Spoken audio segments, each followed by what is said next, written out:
السلام عليكم ورحمة الله وبركاته. أهلا بيكم في سر الطبخ. النهاردة بقى هنعمل فيديو سهل وبسيط جدا. هنعمل كيكة البرتقال زي ما انتم شايفينها كده. وكيكة البرتقال دي بقى بتتميز بقى بلونها الأصفر وريحتها الجميلة، ده غير طعمها اللي عامل زي الزبدة بجد.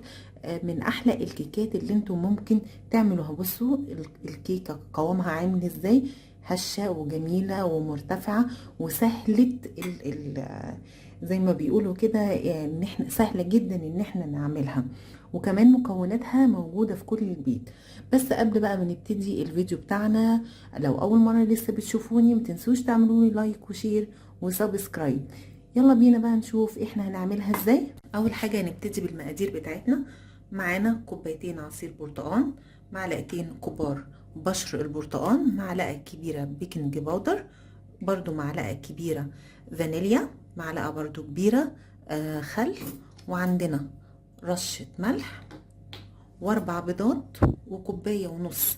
انا حطيت نص كوباية زيت، وكوباية كاملة سمنة او ممكن نستخدم زبدة، ومعاهم برضو كوباية ونص سكر.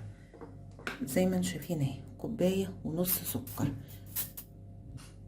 اول حاجة هنبتدي نحطها، هنحط عصير البرتقال، نحط الكوباية التانية، بعدين هنحط السكر بتاعنا نحطه كله، بعدين هنضرب المكونات دي كلها مع بعض، نضربها كلها مع بعض بالشكل ده. ضربناهم كلهم، احنا ضربناهم وبقوا بالقوام دوت. اول ما يبقى بالقوام دوت والسكر داب خالص في العصير، نبتدي نحط بقية المكونات. هنحط السمنة بتاعتنا، بعدين هنحطهم نحط البيض، الفانيليا، رشة الملح، معلقة خل، بشر البرتقال، واخيرا نحط البيكنج باودر. بعدين نخلط المكونات دي كلها مع بعض كده. احنا ضربناهم كويس وبقى الصوص بتاعنا او الكريمه بتاعتنا بقت بالشكل ده. اول ما تبقى واخده الشكل الكريمي ده خلاص كده يبقى ضربت كويس جدا. معانا هنا بقى 4 كوبايات دقيق منخولين كويس اهو بالشكل ده، منخول كويس. بعدين نحط عليه القوام كله بالشكل ده، ونبتدي نضربه بشكل دائري كده بسرعة. مش لازم بقى مضرب يدوي او مضرب او يتحط في العجان او اي حاجة، لا احنا هنعمله كده بالسباتيلا وهتتضرب معانا كويس جدا. نفضل بس من دقيقتين ل3 دقايق بشكل دائري قوي كده زي ما انتم شايفين اهو.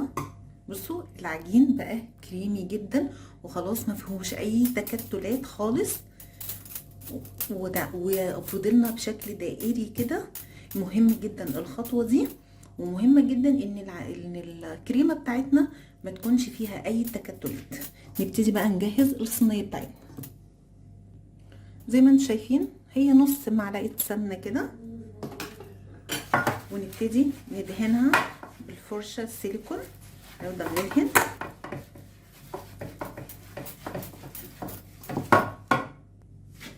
بصوا دهناها حتى الاحرف والاجناب دهناها كلها. بعدين نحط الخليط بتاعنا نحطه كده، وبالسباتيلا ننزل كل اللي موجود معانا في البولة، ما نخليش اي حاجة ولا تفتوفة. مهمة جدا الخطوة دي لان ده طبعا بيأثر على الكمية اللي احنا عاملينها اهي. نزلناها كلها بصوا مفيهاش اي حاجة اهي، تحفة بجد. مش قادرة اوصف لكم ريحتها عاملة ازاي. نحطها بقى في الفرن على درجة حرارة 180 ونسيبها وما نفتحش عليها خالص. نحطها بقى، يلا بينا نحطها. ودي بقى شكلها النهائي بعد ما طلعت من الفرن، هشة وخفيفة وجميلة جدا وسهلة وبسيطة، ومن اروع الكيكات اللي احنا بنحضرها في ايامنا العادية، سواء بقى على الفطار، على الغدا، على العشاء، بنحب بقى ناكلها في اي وقت. بجد تحفة ولذيذة جدا. جربوا الوصفة بتاعتي وهتعجبكم، وهيعجبكم كمان طريقتها، لانها من ألذ واشهى الكيكات اللي انتم ممكن تعملوها. وبكده يكون الفيديو بتاعنا خلص، ويا رب الوصفة بتاعتي تكون عجبتكم. ولو اول مرة لسه بتشوفوني، ما تنسوش تعملوا لي لايك وشير وسبسكرايب.